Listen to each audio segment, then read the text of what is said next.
All right, very excited to talk to a guest who I've been waiting to talk to for a while, but I thought this would be a good time because I saw him training like an absolute monster, and it's a good time right now. It's a tough time right now because we're all looking for things to do, and I saw the King of the Ring, Tyrone Spong, join us. I saw you on Instagram, man. Is this your house where you're working out at? Because you have this beautiful mural that's going on. I don't know who the hell drew that mural. It's very impressive. But you were going like crazy, man. So has this been a window you're just kind of opening up to us? Have you been going this hard the whole time in quarantine, or is this like have you been laying Yeah, around and you just need to I've get been going? I've been training hard for all these weeks now. I think we should make the best out of it. Out of this time, the pandemic, the quarantine, and partial lockdown.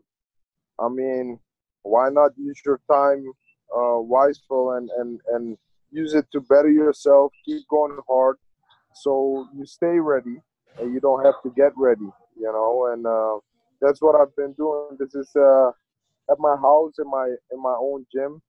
I had that mural done a few years back by a great artist from out of California, and he did an amazing job. He paint demons or demon paintings. I forgot. Excuse me, but I think his name is Ricardo. He's a great artist, and he did that. It's my idea, my logo with the lions and everything. One is calm and one is ready for battle, and I think that's the right balance you need to have in life. Stay calm at all times, but when it's time to go, you're ready to go. This is you've been in South Florida the whole time, right? You're home right now. This is Yeah. what when did you decide or when did it happen where you couldn't train anymore in Miami? You normally train at in Tropical Park with the guys down there. When was the decision made that's like, all right, we got to close up shop and because you looked like you were starting to tune up for the comeback to get back in Yeah. action. When did the switch flip and how have you adjusted to this as far as all that? I mean, once this thing hit, we all saw it coming. Everybody knew like sooner or later everything is gonna be shut down, or at least places where a lot of people gather and come together. So, I was getting ready for a fight. I would have a fight in April, which got canceled because of the travel ban. And from that moment on, we kept training in Tropical until they closed down the park and the gym there as well. And then it was just going hard at it at home. Making the best of it. Um, you know, Actually, a great workout is doing yard work, man. Working on the yard. Like shuffling, moving dirt, planting stuff. I got a bunch of animals, so moving bales of hay and straw. It's heavy. It's an old school type of work, but it keeps you fit. It keeps you in shape. That's that jungle workout you're always talking about, right? Like you Tyrone Spong, like how Jungle workout. he's straight out of the jungle. How do you? Because you're an animal lover, man. Well, the first time we ever spoke, it was we were talking about like catching iguanas or something like that. Um, People are kind of getting the whole thing into the exotic animals now because the whole Tiger King. Do you look at Tiger King and do you scoff at it because you're like, that's just another day at the block for Tyrone Spong? All these Man, animals and whatnot. That's listen. nothing. So my little brother, a good friend of mine, he's like a little brother to me. Is the real Tarzan, you Yep. know, Mike Halston, and we were actually talking about this just a few days ago. Like a lot of people just talk about it and they post about stuff on social media and online, but I'm the guy that's actually really about it. That's how I grew up, man. Like that's normal to me. I'm straight up out of the jungle, out of South America, the Amazon. I mean, shit.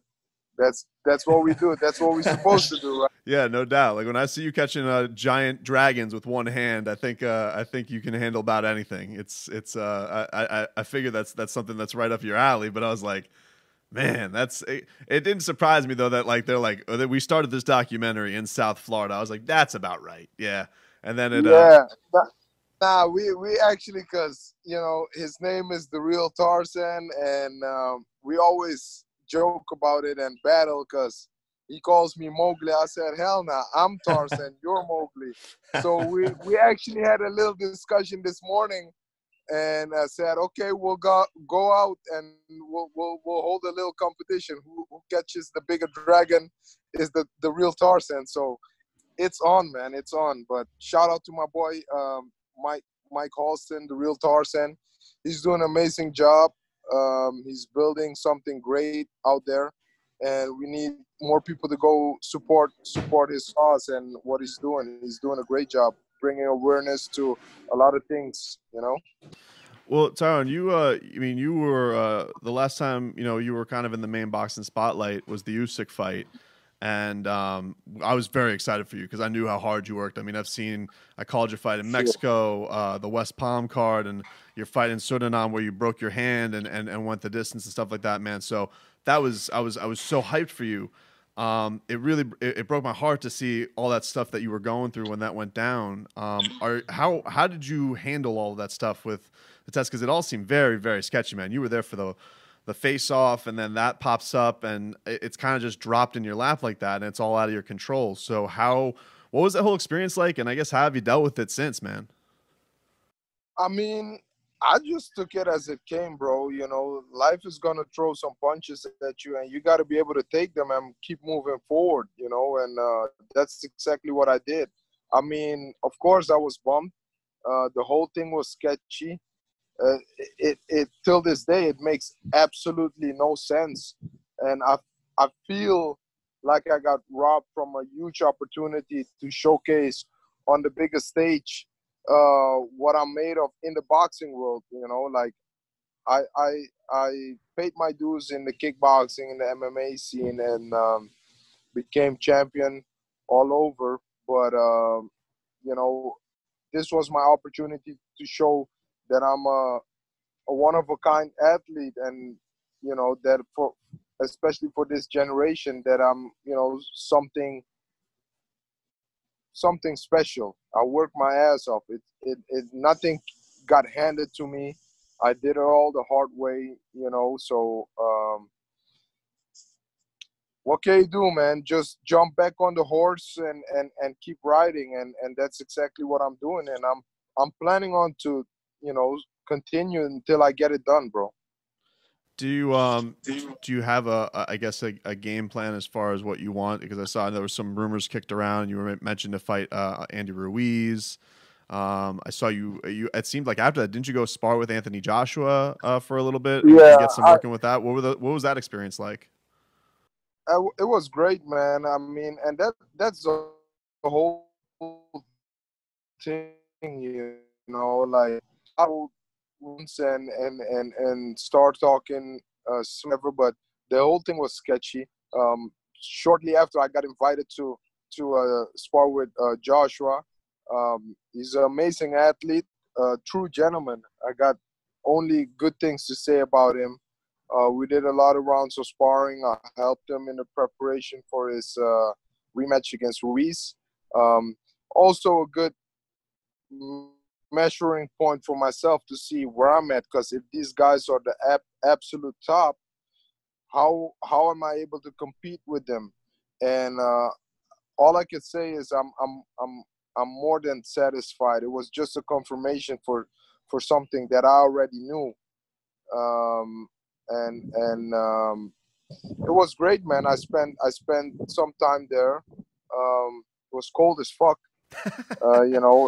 compared to South Florida, but it was great. A historic moment, another milestone in my already rich fighting career. And I built some type of relationship with him, and it was good. Well, I don't mean to pry, but like you say, it's kind of sketchy. It's weird that the whole thing I find weird about it is because not to connect dots, but it's like Eddie Hearn promotes Usyk and he promotes Joshua. Why would he not let you fight his guy? But he's cool with you going to train with Anthony Joshua. I don't know if they made the same connection, but I'm just like, it just, I was let down because I'm like, man, I knew that was like going to be your coming out party in Chicago. And like I said, I don't want to go against the whole. I don't want to rattle shit up, but that's exactly what I'm talking about. If I'm a dirty fighter or whatever, why the hell would you invite me over there? But you know, I know for myself that I didn't do anything. The test was just didn't make sense. I did 5. I passed. I don't even know how many. I passed like the first 3, and then the fourth was they had a at first finding, and then the last one came back good again. Like, and in between those tests were a few days. Like the at first finding that they found that substance is something that stays in your system for at least 3 or 4 months. So in a time span of just 4 or 5 days, it won't be out of your system. But it was. But you know what? It is what it is. We can't change the past. It happened. I'm still here, and I didn't change my demeanor. I didn't change my work ethic. Uh, my hunger is still there. So if anything, they just motivated me even more. Are there any truth to the Ruiz rumors? Like, what is the next big fish that Tyrone Spong wants to take on? Like, what's your outlook? I want, like they say nowadays, I want all the smoke. I want all of it. I want all of it. So I don't care who, it just give me the proper time to prepare and give me a good camp, and I'll take on anyone, bro. I ain't got time. I ain't got time to lose, so I'm ready. Before we get you out of here, man, I wanted to ask you, Jairzinho Rozenstruik, who's also from Suriname. I saw you in his corner for a couple of his fights. He looks like he's getting to take on Francis Ngannou soon. What have you made of his rise? It's pretty cool seeing you guys from the place that you are be on this big stage. But I saw you in the corner, for one of his fights that was in his streak, and now he's taking on a guy like Ngannou. No, it is. It's amazing. I mean, I helped him a lot throughout his career as he started out, and I trained with him. I helped him a lot. I cornered him for that fight, and I just applaud it, man. It's great. All I want for the younger generation is hopefully to surpass me in my achievements and put Suriname on the map even more, because it's a great country. We have a lot of great warriors coming from there, all savages, bro. Oh, they're savage there, man. There's a lot of you know it's full of potential there. All athletic, all strong guys. Just not all of them get the proper training, have the proper discipline, because if you don't see that it's possible, you don't want to you don't want to chase it as much. If you have other examples of other things to do that a lot of other guys get successful in, it's most likely that you will try to do that. But now you got me on top, and then you got Jairzinho is right there. I mean, that's great. I hope this will open up their eyes and see like, yo, we could do it. We could do it, and we could be great. And I just hope that a lot of the younger athletes follow in those footsteps instead of other choices that they could also make. Tyrone Spong, I always appreciate you giving us time, man. You're always a fantastic guest, and stay healthy, you and your family. Enjoy that dad life for while you got it, and all the best to you, man. Thank you, my man. Thank you for having me.